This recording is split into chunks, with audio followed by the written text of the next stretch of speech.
retomaremos o nosso diálogo.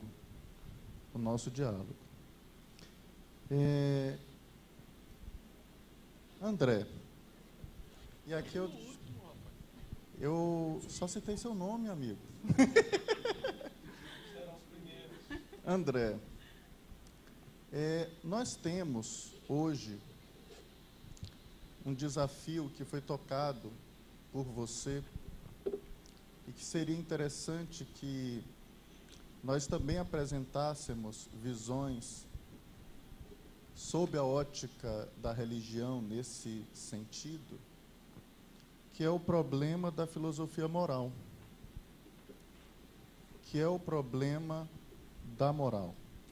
Nós vivemos um momento em que há discursos a respeito de que a moral, ela poderia ser vista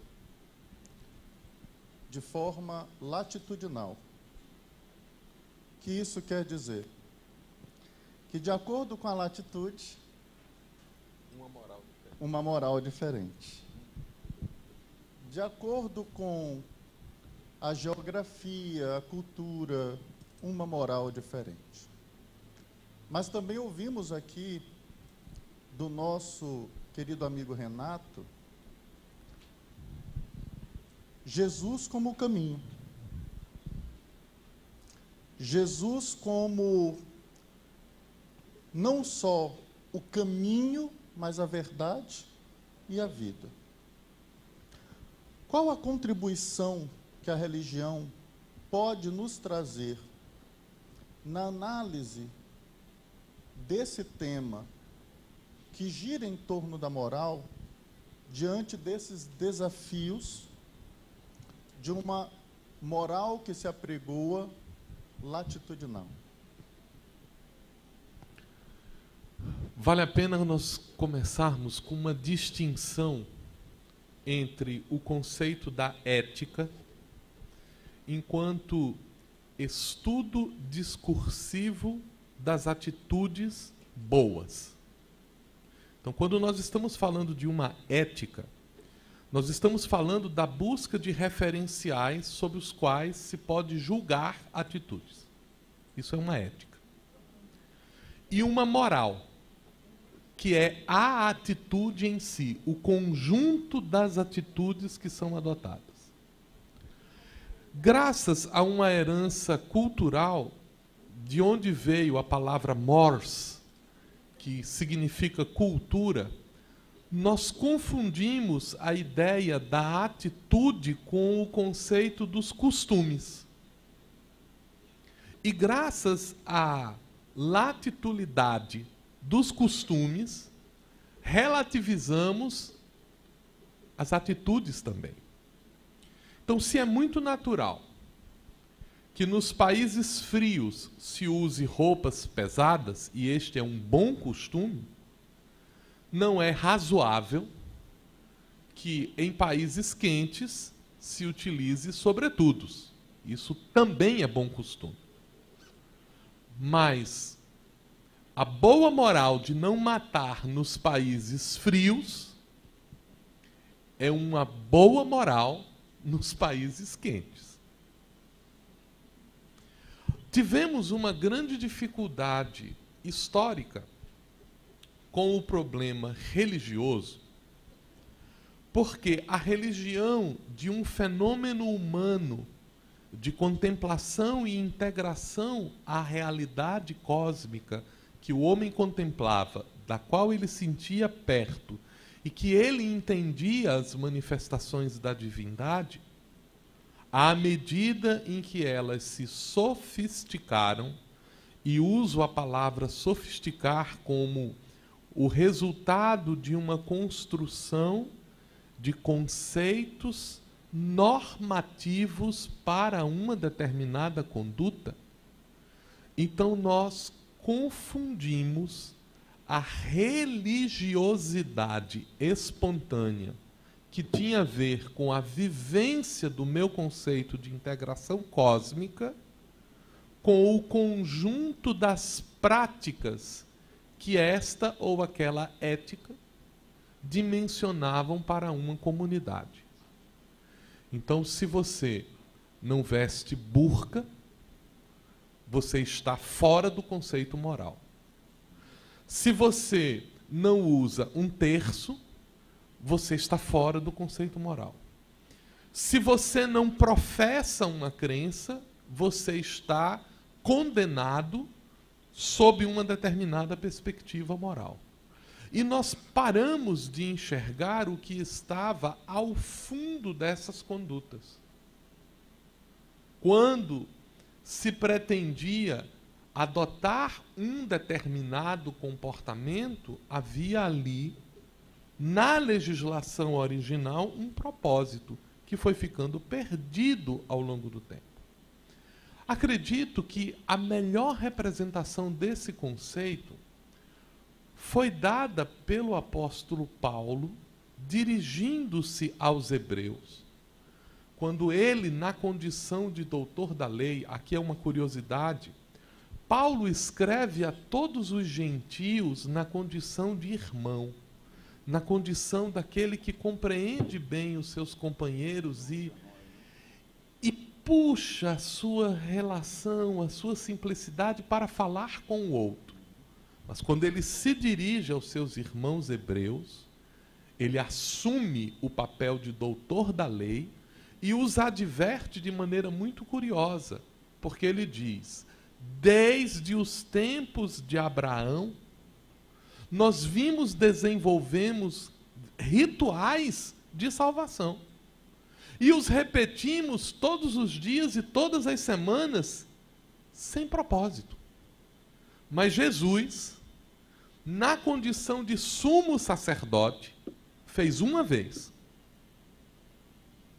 E talvez esse seja o motivo de reflexão nossa. Se na cultura antiga nós tínhamos a figura do profeta que profetizava, que falava, que evocava o conceito de uma ética de comportamento, a figura do sacerdote, por isso Paulo apresenta Jesus como sumo sacerdote, é daquele que se transforma efetivamente em ações, em atitudes. E se nós hoje temos a oportunidade de ver em Jesus um parâmetro de comportamento moral, não é por motivos religiosos ritualísticos. Não é porque Jesus professou este ou aquele conceito, mas porque o comportamento que ele apresentou é parâmetro de convivência humana extremamente sofisticada. E sofisticada não mais por conceitos, mas sofisticados pela espontaneidade de quem falava com o mesmo carinho com o Pedro e com Zaqueu, que atendia com a mesma bondade as irmãs de Lázaro e Maria de Magdala, que sabia dirigir-se com a mesma espontaneidade de entendimento a Nicodemos, doutor da lei, e ao ladrão bom que estava ao seu lado. Então Jesus não fazia distinção. Jesus não reservava amor para uns e para outros. E isto o torna uma referência. Mas se nós quisermos fazer uma leitura do comportamento de Jesus à luz dos ensinamentos do Corão, que vivenciemos o Corão. Se nós queremos fazer uma leitura da exponencialidade de bondade através do Bhagavad Gita, que o façamos na sublime canção. É importante que a nossa moral não seja o cavalo de batalha da nossa divisão. Tive uma oportunidade, e já vou encerrar, porque se deixar eu falo pelos cotovelos. Diz a minha mãe que sou do Rio Grande do Norte. Quando pequeno eu tive dificuldades de começar a falar, e como é de costume, botaram água de chocalho. e eu comi o chocalho. Então, só não falo mais que Marcel Mariano, porque ele comeu 2. Eu estava conversando com um amigo muçulmano e dizendo para ele que eu estranhava o costume das múltiplas mulheres. Eles podem ter até 5 mulheres. Hospedei-me no hotel na África do Sul. Quando eu cheguei, a recepcionista perguntou se eu quero um quarto para quantas mulheres. Eu digo, nenhuma. Cheguei sozinho. E eu disse a ele que eu achava o costume estranho. E ele me respondeu assim, mas vocês são iguais. Eu digo, não. Nós somos monogâmicos. Ele disse, não. Vocês são poligâmicos. Eu digo, de jeito nenhum. Na nossa cultura, nós somos monogâmicos. Ele disse, você sabe qual é a diferença, André? É que na minha cultura, nós conseguimos casar com 5 ao mesmo tempo. Vocês só fazem serializado. Casa, separa, casa com a outra, separa, casa com a outra, separa, e aí vocês vão até mais de 5. Eu parei para pensar sobre aquilo e disse, que coisa engraçada, às vezes a gente constrói modelos que tentam nos distanciar e não entendemos o que há ali. E foi quando ele me disse, você sabe que na maioria das vezes os casamentos para a segunda e a terceira esposa são arranjados pela esposa?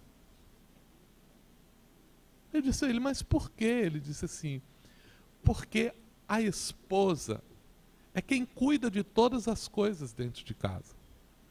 Quando ela não quer mais fazer isso, ela arranja a outra. E é assim que a cultura se desenvolve. Mas, às vezes, a gente tem dificuldade de entender o ponto de vista do outro só porque a gente não conversa, porque a gente estampa a nossa ética como sendo melhor e justificamos a nossa moral do ponto de vista do nosso pensamento. Mas se nós nos colocássemos no lugar do outro, o diálogo poderia nos edificar a todos, incondicionalmente.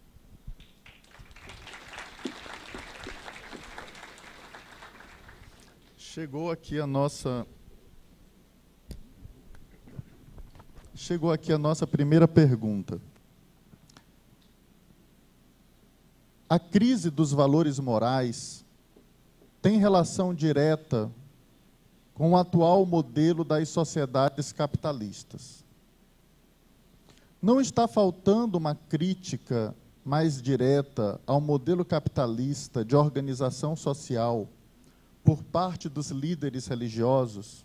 Essa é a pergunta, e para essa pergunta eu vou deixar bem livre para quem quiser começar a responder. Eu quero começar.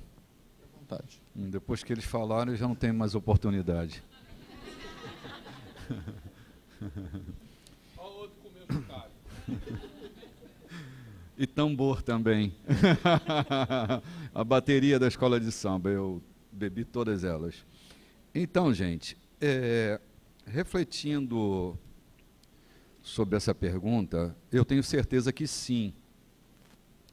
Eu tenho certeza que sim, porque levar o ser humano a reinar em vida é missão apostólica.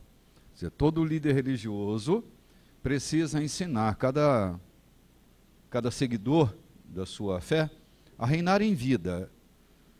São Paulo, vou citar o mesmo personagem eu sou devoto de São Paulo, eu tenho meus fundamentos bem arraigados nele.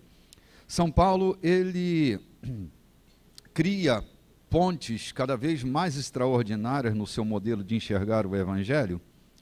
E eu estava me lembrando, quando você falava da carta de São Paulo aos Efésios, essa é a segunda carta que eu mais li na minha vida, primeiro a Romanos e depois a carta aos Efésios. E na carta aos Efésios, Paulo diz que Cristo quebrou a muralha de separação. Ele criou relações de afeto e de respeito pela mutualidade. E aí, eu vejo em Efésios capítulo 2, Paulo usa uma palavra que é a palavra estrangeiro, e ele diz que já não há mais estrangeiro, não há mais estrangeiro e judeu, a muralha de separação foi destruída. A palavra estrangeiro no texto grego é a palavra xenoi. Xenoi. Xenoi dá origem a uma palavra que nós temos resistência a ela, xenofobia. Xenofobia. A xenofobia, ela nasce do conceito de xenoi, que é morte ao outro, inexistência para o outro. E a maior tragédia, né? Eu escrevi um livreto chamado Amar com Responsabilidade, se não me engano é o título do livro, que eu digo o seguinte, que o antônimo de amar não é odiar, porque odiar é continuar considerando a realidade adversa alheia. Então, quando eu odeio, eu vou para a cama com quem eu odeio, com aquilo que eu odeio. É muito comum os casos de amor que acontecem entre os que odeiam o outro e a paixão despertada pelo outro, porque são cômodos emocionais muito próximos, a paixão e o ódio. Então, eu proponho uma leitura do antônimo de amar, que é desprezar. Desprezar talvez caracterize a maior força de antagonismo de amar. Foi o que foi despertado dentro de Caim. Caim não odiou seu irmão, ele desprezou a existência. Desprezar é despreço, não é? Arrancar o preço. Então, quando o outro inexiste, o outro é xenoi. Quando o outro inexiste e você não é capaz de considerar a diversidade alheia, você simplesmente termina. E o capitalismo, ele justamente é o desprezo ao outro. Os modelos econômicos oriundos do capitalismo propõem um desprezo total. E não é só a busca da satisfação do prazer do consumo, é a desconsideração do outro. Por exemplo, se a gente é empregador dentro do sistema capitalista, a gente sempre vai pagar o mínimo e exigir o máximo. O que é isso? É desprecificar o outro. É dizer que o outro tem que dar o máximo dele pelo mínimo que eu posso produzir. Foi aqui que toda a tragédia dessa segregação acontece. Foi nesse sistema extremamente egoísta. Eu quero me lembrar de uma coisinha interessante. No monoteísmo judeu, acontece um fenômeno interessante. Quando os judeus saem para as suas diásporas, eles saem para um mundo politeísta. E aqui não está uma censura ao sistema politeísta, está uma constatação. Quando os judeus vão nas diásporas, eles vão levando o seu monoteísmo. E é muito interessante que as interferências do conceito monoteísta vão operar na língua. Nós habitamos na nossa linguagem, então é importante a gente considerar o fenômeno da linguagem.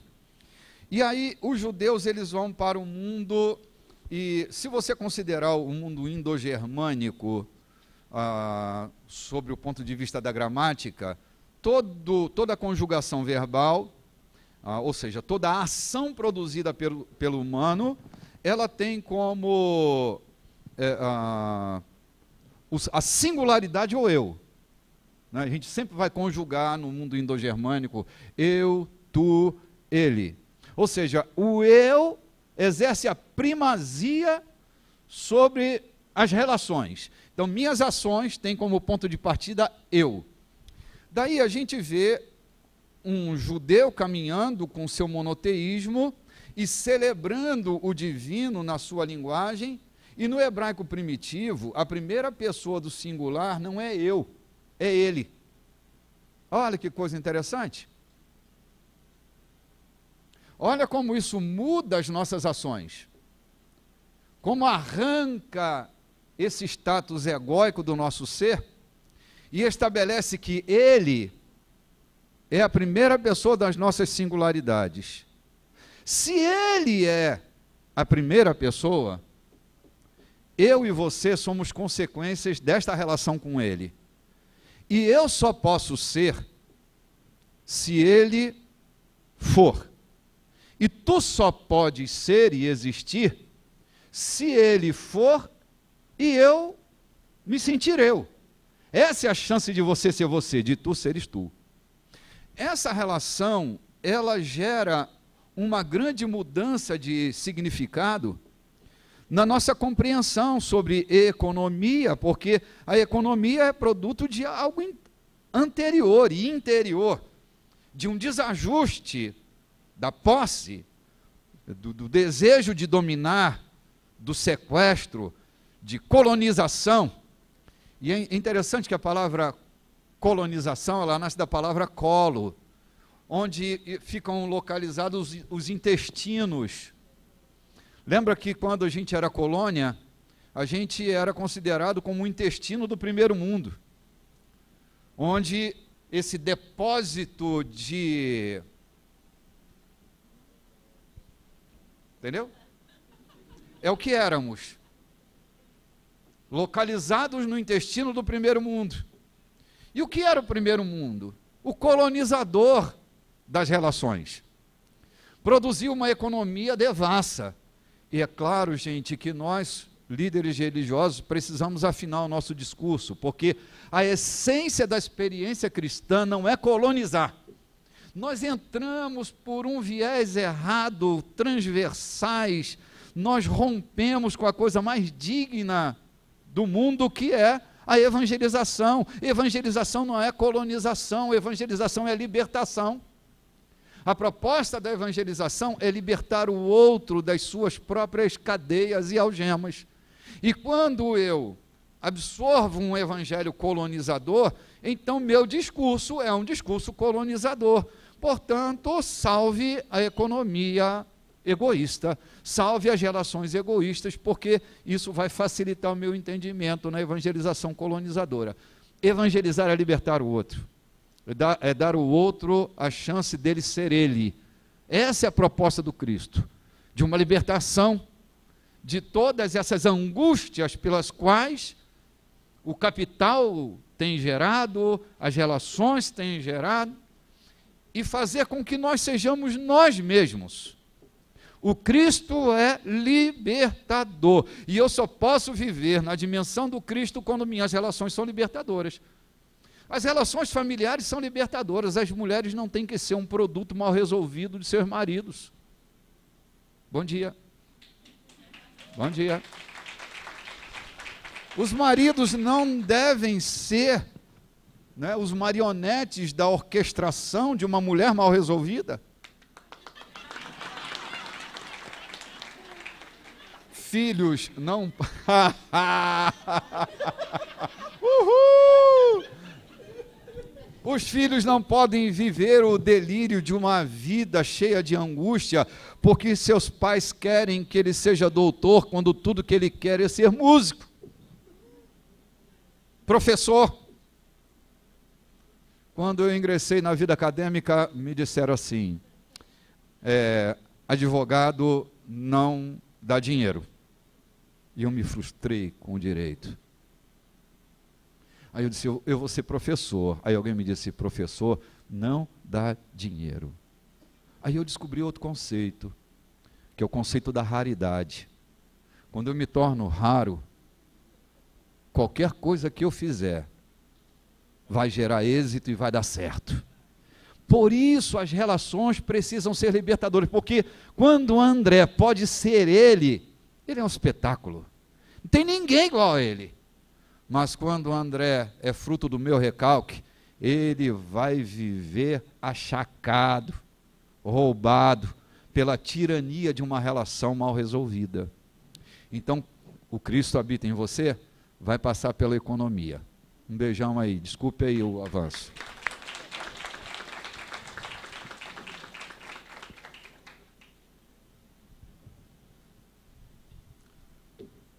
A evolução é o imperativo do universo. O homem é um complexo de mais de 200 sentimentos. O conflito que vivemos não será o exercício necessário para nos lapidarmos e, usando a inteligência, nos descobrirmos e avançarmos holisticamente, Vou agora passar para o lado direito.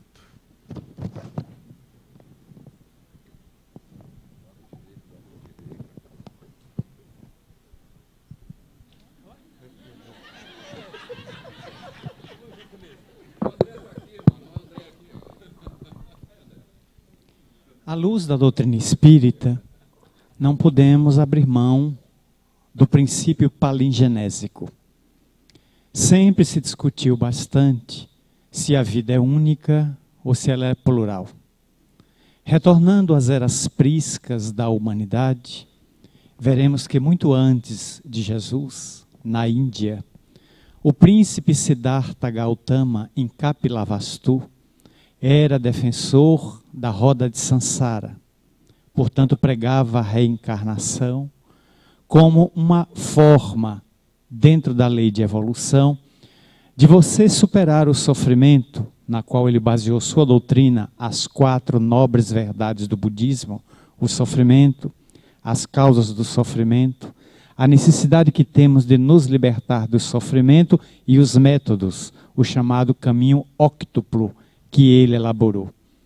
Igualmente no Egito, encontraremos, muito antes de Jesus, a tese da metempsicose, em que os sacerdotes dos templos fechados de Luxor, de Karnak, pregavam de que o indivíduo mau, o indivíduo venal, depois de ser julgado no além por Maante, a deusa da justiça, na sua balança implacável, onde num prato havia o morto, a alma do morto, e na outra uma pena de gavião, onde ele deveria ser mais leve do que uma pena para fruir as delícias do rio Nilo no além. Se ele fosse mau, venal, ele reencarnaria como o crocodilo do Nilo, o escaravelho, ele voltaria como uma ave de rapina, ou como a hiena que gargalha no deserto atrás de carniça. Se for para a Grécia, muito antes de Jesus, encontraremos a doutrina da palingenesia. Palin, vários, genesia, que vem de Gênese.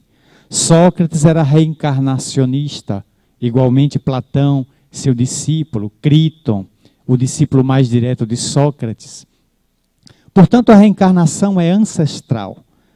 Quando o Espiritismo surgiu na Terra há 161 anos, resgatou essa doutrina ancestral e estudou, demonstrando claramente que ela está de acordo com a justiça divina. Porque apenas uma existência, em uma única existência, não me é facultado fazer todo o meu processo evolutivo. Até porque tem seres que nascem e 10 minutos depois morrem. Então vamos fazer uma análise à luz do bom senso. Uma criança acaba de nascer numa maternidade, viveu 10 minutos, nem da maternidade nasceu, acaba de morrer por insuficiência cardíaca. Qual é seu destino? O céu? Não, porque ele não tem mérito. O que é que ele fez em 10 minutos? Qual foi a ação nobre, digna que ele fez? Nada. Ele nem vislumbrou o mundo, não tem mérito para ir para o céu. Ele vai para o inferno? Não, porque ele não fez demérito algum. Ele não furtou uma chupeta no local onde ficam os bebês. Então não é um larápio infantil, ou um trombadinha, ou um menor infrator. Então para onde ele vai? A Idade Média foi pródiga nas ideias ao criar uma região estranha no além, o limbo. O limbo seria uma região capacitada para receber os não cristãos católicos e igualmente os de antigamente, que não conheceram o cristianismo, as crianças, os psicopatas, os índios, os silvícolas, que eram as terras que estavam sendo desbravadas por força das grandes viagens náuticas daquele século XIV, XV e XVI. Mas recentemente, devido ao pontificado curto de Bento XVI, o cardeal alemão Joseph Ratzinger, que ainda se encontra encarnado e renunciou, ele determinou uma comissão pontifícia na igreja que examinasse esses 4 estados post-mortem, céu, inferno, purgatório e limbo. E concluiu que o limbo não tinha base teológica para sobreviver. E diga-se de passagem que Bento XVI é um dos maiores teólogos da atualidade. Esse notável cardeal, que foi Papa Emérito, fala 19 idiomas. E tem uma cultura teológica das mais respeitáveis. Então o limbo foi fechado. Teologicamente, ele recomendou que a igreja não mais trabalhasse com o limbo como base, por lhe faltar base teológica. Com a pluralidade das existências, fica mais fácil entender a evolução. Eu mergulho no corpo, no berço. Vivo 60, 70 anos. Vivo experiências afetivas, lúdicas, emocionais. Naufrago, erro, cometo equívocos, cometo acertos, desencarno ou morro. Vou para o além contemplar a minha colheita e contemplo que ela tem urzes, espinhos e flores. Faço uma reflexão demorada de que não avancei quanto queria e peço a Deus que me permita novamente voltar ao corpo, porque o próprio Santo Agostinho já havia dito isso nas Confissões, o seu livro. Ele que é considerado o primeiro homem autopsicanalizado da história, porque Confissões é um tratado de autopsicanálise. Ele afirma: será que eu já não terei vivido no ventre de uma outra mulher? Interrogação. O próprio pai, um dos pais da igreja cristã primitiva, Santo Agostinho, célebre filho de Mônica, já admitia a possibilidade de ter se reencarnado, de ter vivido em outros corpos. E, consequentemente, eu volto a um outro corpo e continuo o meu processo evolutivo. Alguém dirá, mas há uma epístola que alega que a vida é única, o que nós concordamos plenamente. A vida é única. As existências corporais é que são várias. Aí fica lógico. Eu só tenho uma vida, a atual que eu sou. Mas eu já mergulhei em vários corpos e ainda vou mergulhar em corpos outros. Hoje, a reencarnação que complementa a lei de evolução no meu processo de depuração já está provada cientificamente. Aqui cito a notável psiquiatra norte-americana Edith Fiore. Edith Fiore é psiquiatra, metodista, portanto ela é evangélica. Mas trabalhando pacientes no seu consultório nos arredores de Nova York, Edith Fiore se deparou com alguns que não respondiam à terapia que ela aplicava, eminentemente psiquiátrica. Alguns eram portadores de transtornos do comportamento, do sentimento, da afetividade, portadores de fobias. E por mais que ela se esforçasse por aplicar as terapias acadêmicas herdadas no seu doutorado, eles não davam resposta positiva. Ela então resolveu fazer uma viagem pelos Estados Unidos para travar contato com outros colegas, quando ela ouviu falar da TVP, Terapia a Vivências Passadas, muito aplicada nos Estados Unidos por outros grandes acadêmicos, como Gina Cerminara, Elizabeth Kleber-Ross, a criadora da tanatologia, e outros especialistas. Ela, então, tomou um curso, teve a coragem de tomar um curso, mesmo que aquilo dali fosse de encontro às suas posturas teológicas. Ao voltar a Nova York, ela começou a aplicar a terapia. E um paciente, a quem ela recomendou que em transe hipnótico voltasse 200 anos, o paciente tinha pouco mais de 55 anos de idade, ela pediu que ele retroagisse 200 anos. Aquele nova-iorquino em transe hipnótico começou a falar em francês. Nunca havia saído da América, só dominava o inglês. Ela fez a gravação do que aquele paciente dizia, ela conhecia um pouco do francês. Levou um professor poliglota. O professor traduziu, degravando para o papel, e disse, isso aqui é francês arcaico. É um francês de uma região da França, de vinícolas, de uvas, que faz vinhos, mas esse francês era falado há mais de 200 anos. Há expressões e verbetes que são típicos daquela região.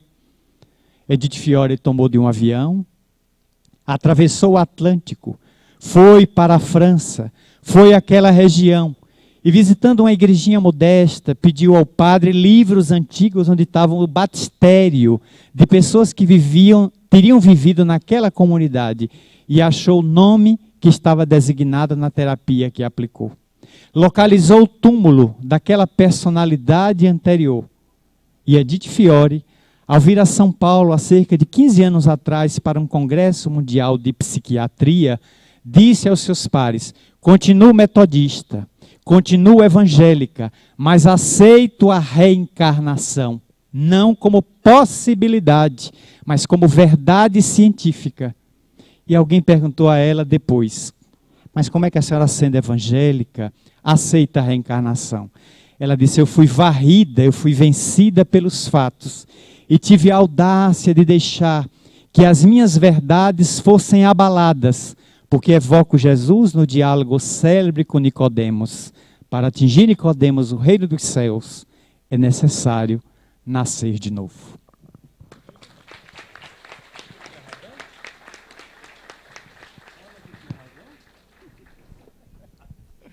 Mas você não escapa. Padre Braulio, o amor, na língua portuguesa, tem uma grafia única para vários significados. Entre parênteses, sentimentos distintos. Este aspecto não tem dificultado a compreensão do amor como Cristo o ensina? Nós sabemos que nós somos donos desse amor testemunhado por Jesus, que não era dele, o amor do Pai. Jesus não se apoderou do amor, porque ele tinha consciência plena que ele não era fim último, e nem tampouco encerrava essa busca de amor. Ele não findava, quer dizer, teria outros que iriam continuar a buscando, a expressar de uma forma diferente esse amor que tem sua fonte em Deus Pai. Então, quando nós resolvemos, quando eu digo nós, a Igreja Católica, né? Privatizar o amor, nós vamos fazendo como se faz com cabide. A verdade está aqui, chama-se cabide. Daqui a pouco nós botamos nossos adereços e dizendo que ele faz parte do cabide. Não faz.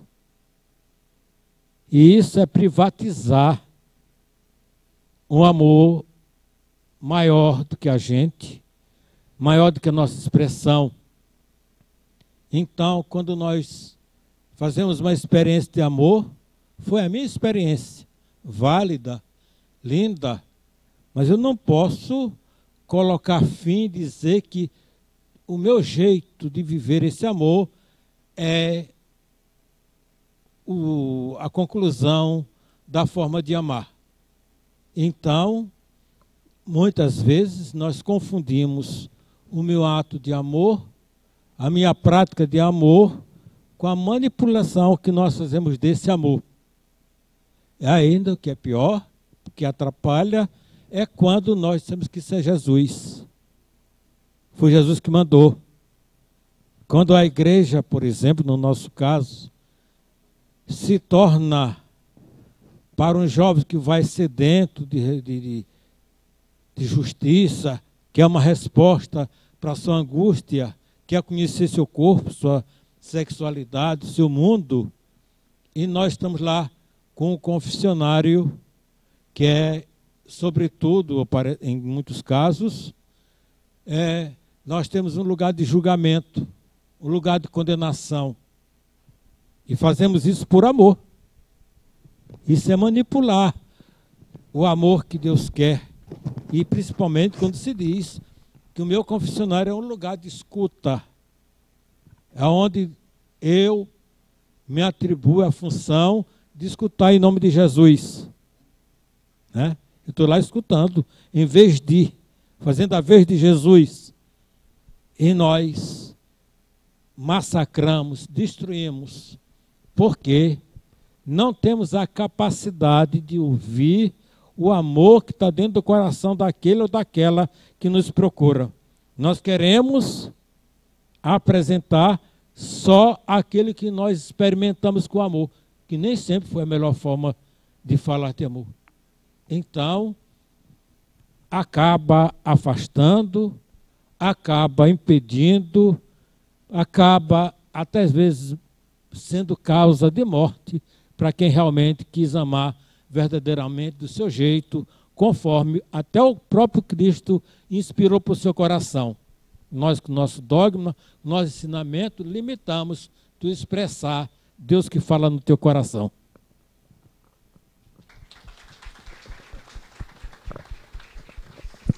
Nós estamos chegando aos nossos momentos finais. E eu estava esperando essa parte. Nós estamos chegando aos nossos momentos finais. E nós passaremos agora 5 minutos para cada um fazer as suas últimas considerações e o André, por último, para fazer o fechamento desse momento. Então, com a palavra, o nosso querido Renato. Ok. Bem, gente, não quero me atrever a complementar o que Braulio disse, mas esse assunto de amor me interessa muito, porque esse é o fundamento da vida, né? Amar. E eu queria propor a consideração seguinte. Nós aprendemos a amar com o mundo helênico, fomos penetrados pelo mundo helênico, e toda palavra grega, traduzida para o português, ela tem a pegada do sentimento. Eros, philos, e vai. Toda palavra grega, para descrever amor, ela tem essa conduta do sentimento. E nós aprendemos a viver por sentimentos, né? Aí nós estamos diante de Jesus, que é um judeu, não é um grego, com uma compreensão um tanto diferente, sem discordar do que o grego disse, mas agregando.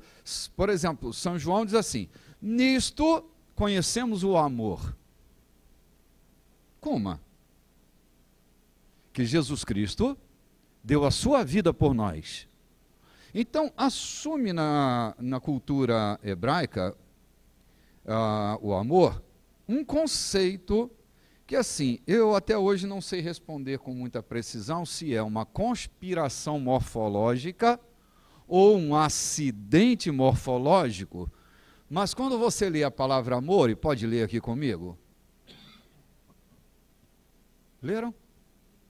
Nós temos o A da negação, amoral, atípico, A, e temos o mor da morte, que num fenômeno de aglutinação, pelo menos eu gosto dessa ideia, se é verdadeiro ou não, Deus sabe, é que o T da morte partiu e o A da negação se juntou. Então, do ponto de vista hebreu, amar é não matar e não deixar morrer. Porque às vezes a gente não tem coragem de matar, mas tem coragem de deixar morrer. Ok? Por isso esse assunto me interessa. Porque se nós estamos encarnando na nossa própria experiência os princípios de Cristo, e eu espero que sim, eu espero que essa seja parte da doutrina angular da nossa experiência cristã, que nós entendamos que amar é mais do que sentir coisas. Por exemplo, a nossa perspectiva que Jesus diz assim: novo mandamento vos dou. Ora, Jesus agrega o valor de mandamento àquilo que era sentimento. Então, amar por sentimento tem essa pegada grega, e Jesus diz: novo mandamento vos dou. Então, amar por mandamento será a condição sine qua non de amar. Porque é aqui que Jesus diz: olha, aqueles que perseguem vocês, orem por eles. E ame o inimigo de vocês. Sentimentalmente, talvez seja impossível amar o meu inimigo. Mas quando eu amo por mandamento, eu crio uma possibilidade gigantesca daquilo que Jesus veio fazer. É que o nosso inimigo se torne nosso amigo. Quando é que eu posso transformar meu inimigo em amigo? Quando eu amo. Quando eu quebro a barreira de sentir e invado a possibilidade de me lançar, porque na minha morte poderá ser que o outro viva. E pode ser que na sua morte eu possa viver. Então são mortes dimensionais na natureza da existência que a gente precisa experimentar se a gente quer amar. A via de amar é mais do que sentir. Quem ama, acabamos de ouvir ainda há pouquinho aquela menina linda falando sobre o texto de 1 Coríntios 13, que amar tem muito menos a ver comigo no sentido possessivo disso e muito mais a ver com a minha doação. João capítulo 3, versículo 16, foi o primeiro texto que eu decorei na minha vida. Diz, porque Deus amou o mundo de tal maneira que deu a sua vida. Então dar é o sentido mais exato da palavra amar. Se você entende amar, você entende de dar.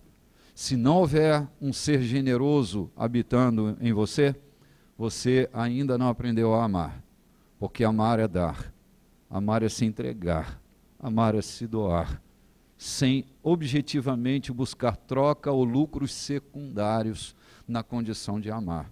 Ame sem a busca, sem o interesse dos lucros secundários, e você estará se aproximando de Jesus, porque foi assim. Jesus não nos amou porque nós somos bons meninos. E o céu não existe para nos premiar. Ele nos amou incondicionalmente.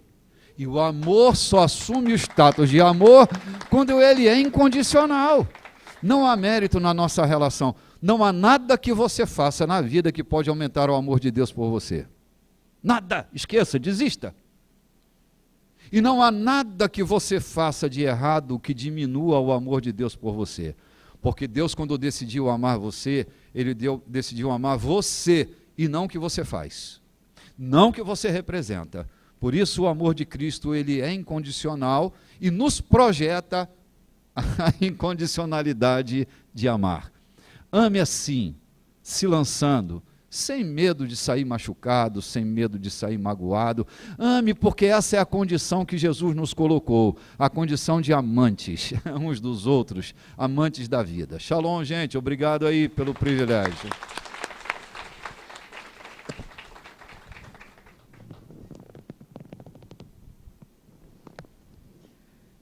Estava pensando exatamente no Gênesis, quando narra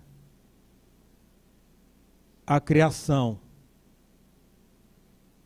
Mas é interessante que Gênesis não fecha a ideia da criação para o meu pensar católico. Não diz que é só aquela criação.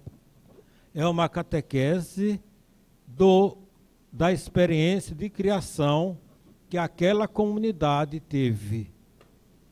Mas não quer dizer que Deus, Nosso Senhor, não criou outros e de jeito diferente. E às vezes, e muitas vezes, nós somos reducionistas. O nosso Cristo, e só fala aqui dentro da minha igreja, e nós temos a palavra de Deus, e se Cristo, se nós não tivermos a maneira de segurar o Cristo como propriedade nossa, já tinha dito, exatamente para nos empoderar do outro e utilizar a política, os privilégios religiosos, para fazer crescer o nosso curral. Vamos fazendo disso, porque nós somos, a maioria, vamos reduzidos e aceitamos que fôssemos reduzidos em números. Nós somos 30%, tu é 20%, tu não tem centro nenhum. E assim nós vamos manipulando com uma visão terrível, triste, de quem quer, sobretudo, fazer desse Cristo Senhor a nossa propriedade. Nós queremos privatizar a religião, a minha que é boa. Enquanto isso, nosso Senhor não precisa e nem se deixa privatizar por ninguém.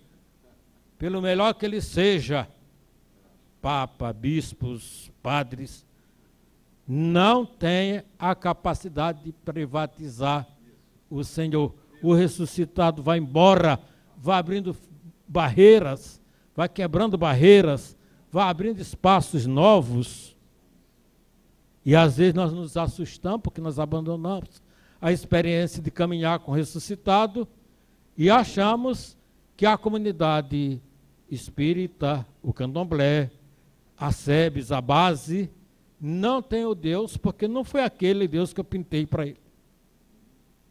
Eles não se deixaram manipular por mim, padre.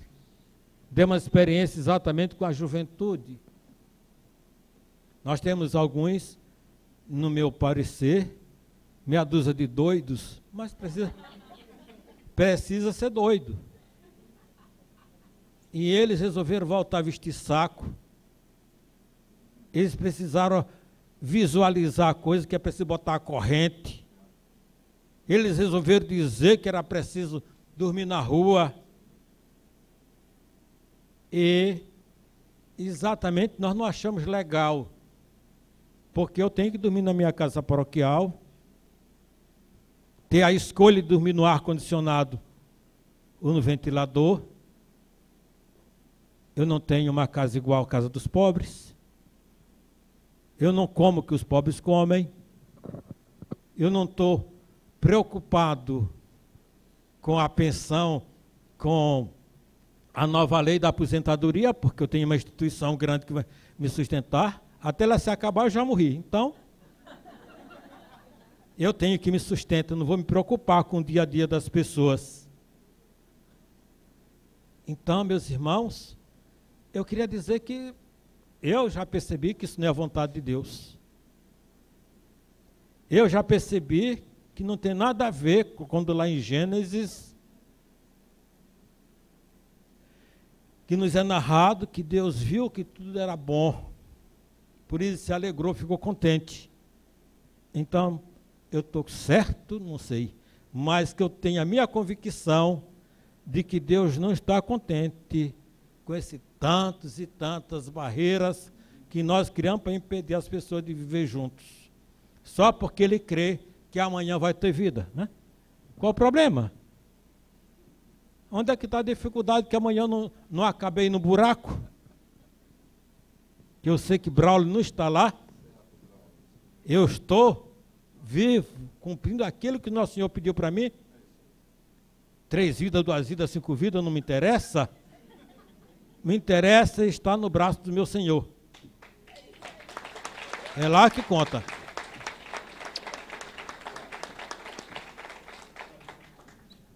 E diria então, terminando, exatamente pedindo a todos nós que tenhamos a coragem de ter senso crítico com a gente.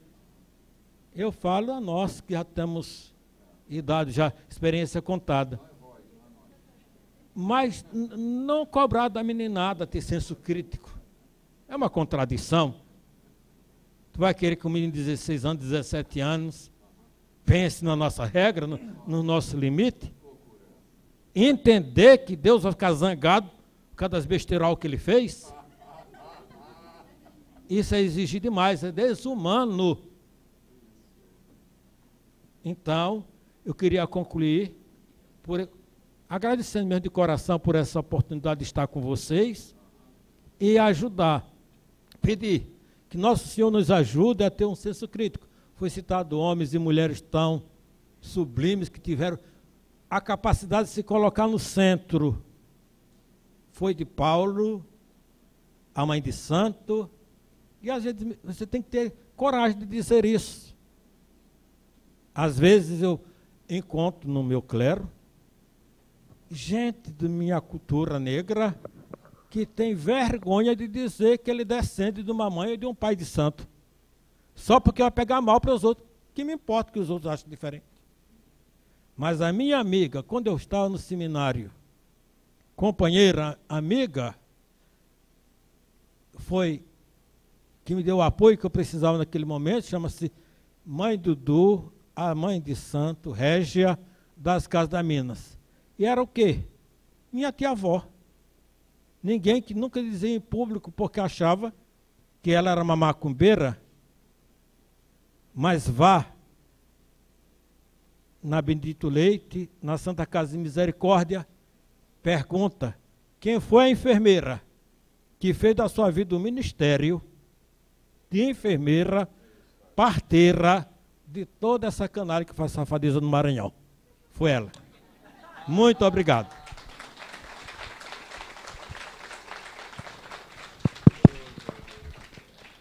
O notável filho de Mônica, Santo Agostinho, chamaria esse momento de teofania e afirmaria na sua convicção: se me perguntam quem é Deus, eu não sei responder. Mas se ninguém me pergunta, eu sei. Deus não pode ser definido. Palavras são sempre pobres para expressar o incomensurável, o infinito. Deus é sentido. No canto do pássaro que gorjeia feliz no galho da laranjeira, na flor que desabrocha no monturo, perfumando o pântano ou o charco, na estrela que cintila, clareando a noite escura, na lua que surge após o declínio ou eclipse do sol. Nesta manhã, vivemos todos nós uma rica experiência de trocarmos ideias, filosofarmos, trazermos experiências pessoais que possam nos enriquecer na experiência deísta, de compreender Deus na nossa existência, de ter a postura dos orientais que no Namastê dizem: o Deus que há em mim reverencia, homenageia o Deus que há em você. Cada um de nós carrega uma centelha desta divindade. Se ele é a inteligência suprema, somos a inteligência menor, gravitando para ele desde o mineral até a angelitude. Por isso aqui recordo o belíssimo Pai Nosso, que Monsenhor Silvério Horta, pároco, padre da cidade de Mariana, escreveria pelas mãos venerandas de Chico Xavier, e que faz parte do seu primeiro livro mediúnico de 1932, Parnaso de Além-Túmulo. O venerando sacerdote, voltando das brumas da morte, pelas mãos sensíveis do medianeiro de Pedro Leopoldo, diria embevecido, embriagado de júbilo, arrebatado pelo divino: Pai nosso que estais nos céus, na luz dos sóis infinitos, Pai de todos os aflitos deste mundo de escasseus, santificado Senhor, seja o teu nome sublime, que em todo o universo exprime concórdia, ternura e amor. Venha ao nosso coração o teu reino de bondade, de paz e de claridade na estrada da redenção. Cumpra-se o teu mandamento, que não vacila nem erra, nos céus como em toda a terra de luta e de sofrimento. Evita-nos todo o mal, dá-nos o pão no caminho, feito de luz no carinho do pão espiritual. Perdoa-nos, meu Senhor, os débitos tenebrosos, de passados escabrosos, de iniquidade e de dor, mas auxilia-nos também nos sentimentos cristãos, a amar nossos irmãos que estão distantes do bem. Com a proteção de Jesus, liberta nossa alma do erro, neste mundo de desterro, distante da vossa luz. Que a vossa ideal igreja seja o altar da caridade, onde se faça a vontade do vosso amor, assim seja.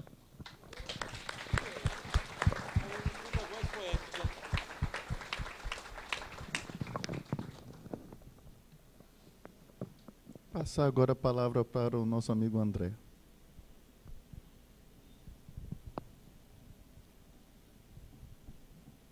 Wittgenstein dizia que o melhor que nós temos a fazer não é falar, é silenciar. E depois de nós ouvirmos essas reflexões, eu não vou usar as minhas próprias palavras. Vou pedir socorro a um dileto amigo paraibano para repetir, para viver em estado de poesia. Me entranharia nestes sertões de você. Ir dentro do outro. Conseguir alcançar o escabroso deserto de quem está distante e percebê-lo próximo. É a essência do que é o amor. Se nós contemplarmos por alguns instantes a longa história humana que nos permitiu estarmos aqui hoje, veremos os primeiros hominídeos cooperando. Surpreenderemos o amor das primeiras mães acalentando as crias, enquanto os machos as protegem contra as adversidades externas. Veremos os cânticos dos antigos Vedas. Ouviremos os murmúrios dos sacerdotes em Tebas. Identificaremos a coragem dos que resolveram partir para enfrentar desafios e trazer comida aos que passavam fome. Veremos a inspiração dos profetas a conclamar a grandeza do universo que se faz expressão de uma palavra única. Assistiremos atônitos a paixão dos primeiros filósofos, tentando responder o motivo e o porquê das coisas. E surpreenderemos os cristãos ébrios de esperança descerem aos circos. Veremos nas ruas de Assis um jovem cantar Irmão Sol, Irmão Lua. Veremos Filipe Giordano Bruno deixando-se queimar por amor à verdade. Contemplaremos Galileu Galilei aprisionado em casa, cego, sem poder enxergar um palmo além dos seus olhos, para nos permitir contemplar o universo em desencanto. Assistiremos com o coração palpitante. Mohandas Gandhi declarara a libertação de todo um povo contra o maior império da Europa, utilizando-se uma pitada de sal. Veremos Albert Einstein, no pequeno escritório em Berna, enquanto despachava uma e outra carta, a mudar os rumos do espaço e do tempo, para nos apresentar a grandeza de Deus sob as novas fórmulas da matemática. Assistiremos homens e mulheres anônimas, exercitando a sublimidade do sentimento humano,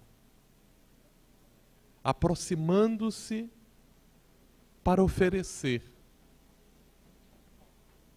um pequeno copo de água, uma pequena vasilha de sopa. E ao longo de todo o tempo, veremos pairar sobre a história humana o impulso do amor.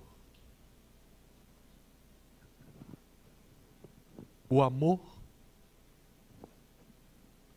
que se expressa no pai que educa, na mãe que ampara, no irmão que apoia, no amigo que adverte, no irmão que sustenta. É a essência dos nossos sentimentos. É o aspecto mais relevante da nossa existência. E cada minuto que exercitamos para viver esse sentimento é a mais sublime manifestação da nossa verdadeira religiosidade. Para viver em estado de poesia, me entranharia nestes sertões de você. Para deixar a vida que eu vivia de ciganias antes de te conhecer, de enganos tristes que eu tinha porque queria, por não saber que mais dia, menos dia, me encantaria por tudo que há em você. O amor dói de bom, arde de doce. E se nós nos dignificarmos a experimentá-lo, absolutamente nada poderá conter a felicidade que nos invadirá. Tenhamos coragem. Despamo-nos dos nossos preconceitos. Abramos mão mesmo dos nossos pontos de vista. E se há um sacrifício excelso que deveremos insistir, é o de amar.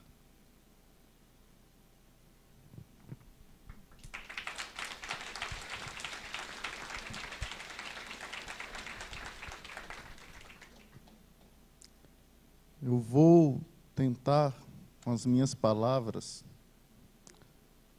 deixar um registro de minha mãe. nas tradições teológicas cristãs, Jesus morreu por nós. Morre-se desde quando se nasce. Dizer que alguém morre por outro é também dizer que alguém vive por outro. E ao falar isso, eu lembrei dela. E compreendo também que ela morreu por mim. Porque viveu por mim. Cada ato que levou ao cansaço, ao desgaste de uma roupa lavada, ao desgaste de uma noite mal dormida, consumida pela doença atroz, de uma mielodisplasia que se transformou em uma leucemia mieloide aguda. Cada vez que se sentava para estudar com o filho, cada vez que trabalhava 3 turnos, dormia tarde, acordava cedo, ela morria. Mas ao mesmo tempo vivia. Então ela viveu por mim. E ela diz que amar é viver. E se nós morrermos e vivermos uns pelos outros, ou vivermos e morrermos uns para os outros, estaremos na imitação daquele que morreu por todos nós. Com essas palavras nós encerramos o diálogo interreligioso.